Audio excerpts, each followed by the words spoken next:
audifiria.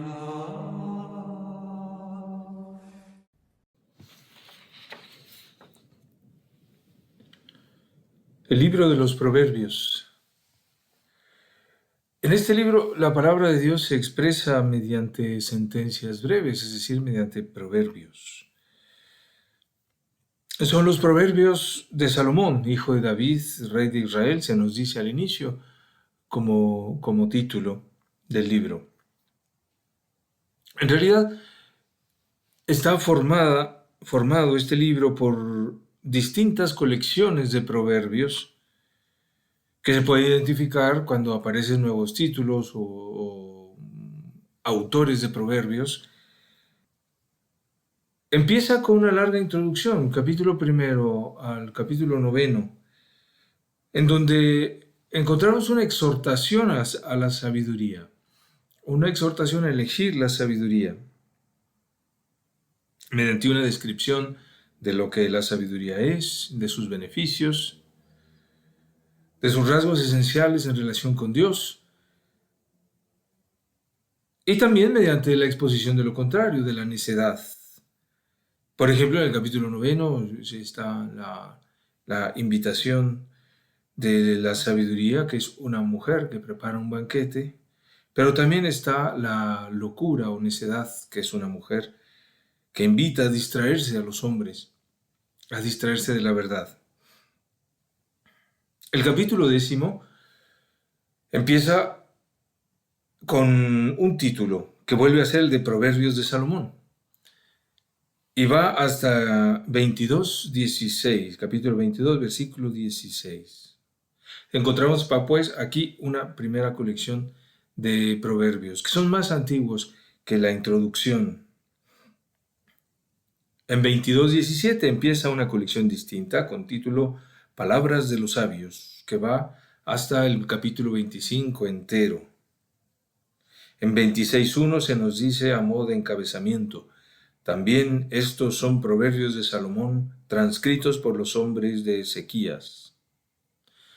Así pues, tenemos aquí, a partir de aquí, y hasta el capítulo 29 entero, una segunda colección de proverbios que se adscriben directamente a Salomón, que seguramente se remontan hasta él, como la primera colección, la que empieza en el capítulo 10.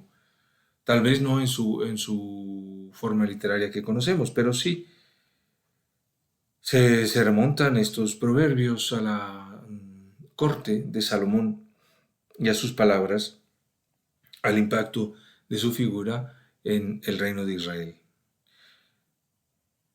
En tiempos de Ezequías se compiló esta segunda colección, nos dice el 26:1, el rey Ezequías, rey de Judá, restaurador entre el siglo VIII y VII, restaurador del culto, de distintos trabajos en favor de la religión de Israel. El capítulo 30 lo ocupan las palabras de Agur, se nos dice al inicio de este capítulo.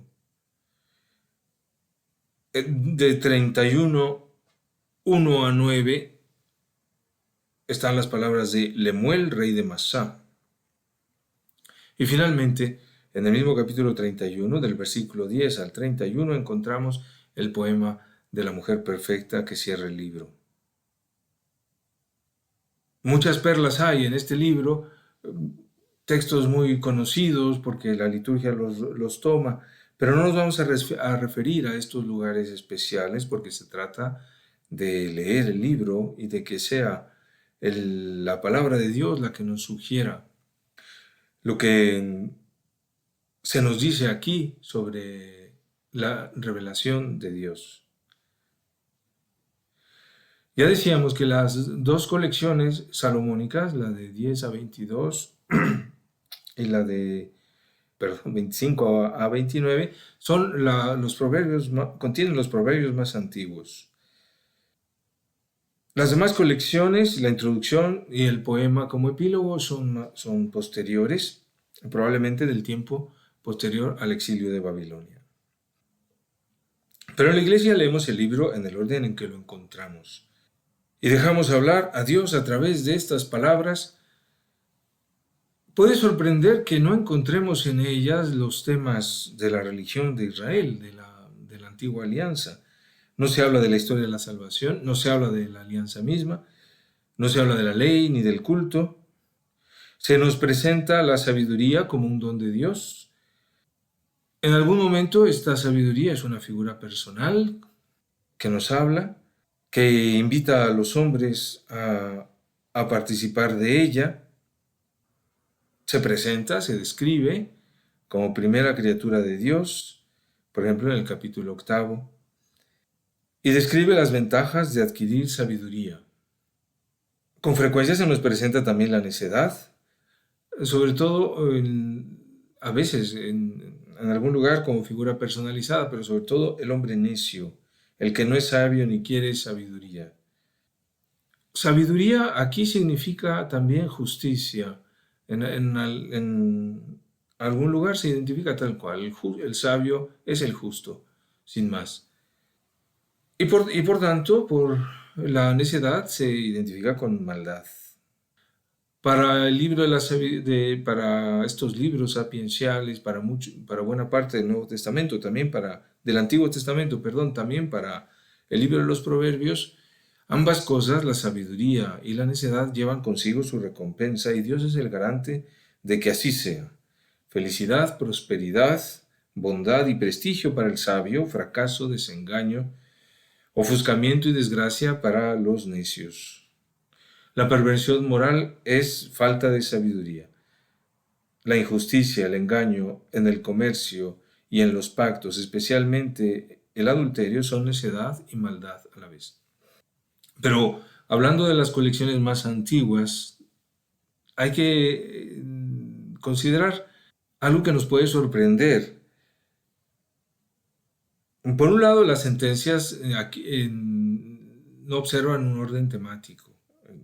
Se suceden las sentencias proverbiales como invitación a reflexionar sobre un hecho de la experiencia humana del que surge un consejo. En esto se debe detener el lector y ver lo que la sabiduría le dice.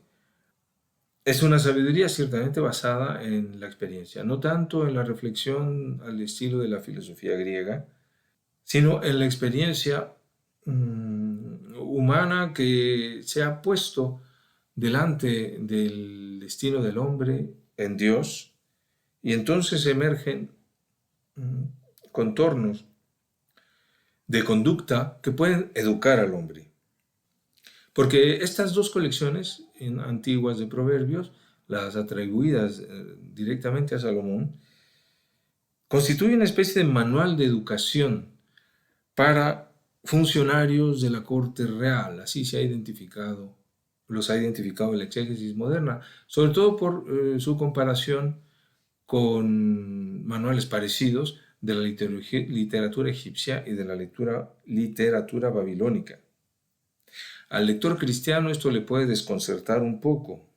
Se trata de un estilo de formación en el que se ve claro, los reyes paganos no querían tontos en su corte, querían funcionarios bien formados, de elevada moral, de inteligencia despierta, capaces de enfrentar problemas y resolverlos, recomendando siempre la humildad, la mesura, la modestia, porque la sabiduría destierra el orgullo y las pretensiones de sabiduría.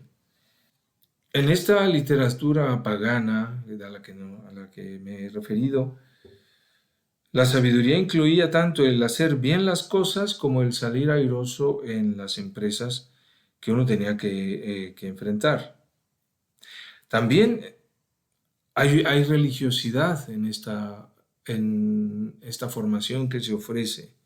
Hay que recordar las leyes de Dios, hay que ser piadoso, hay que escuchar también a los padres y maestros, hay que ser misericordioso con los pobres.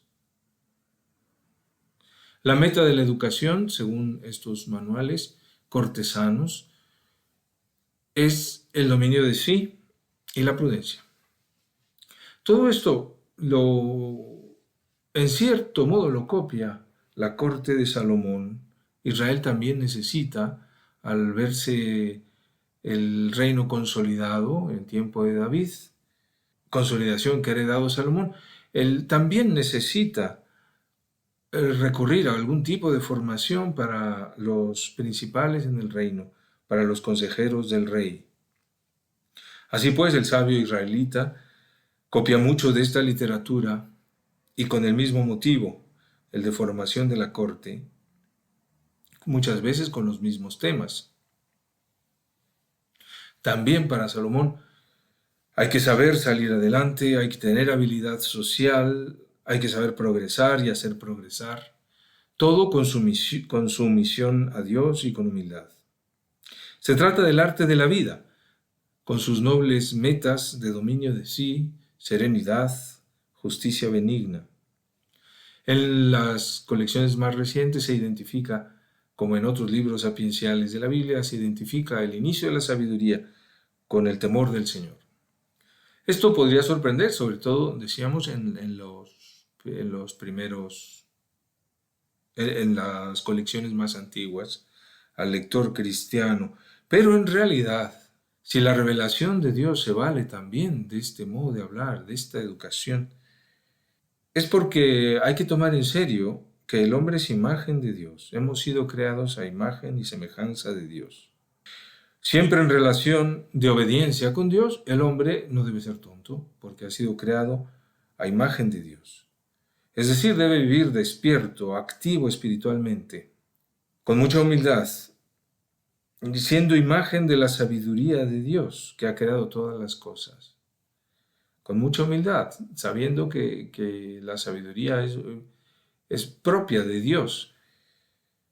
Pero como imagen de Dios se nos ha concedido también saber hacer las cosas, saber vivir bien, saber ayudar, saber sostener la vida humana, la propia y la de los demás.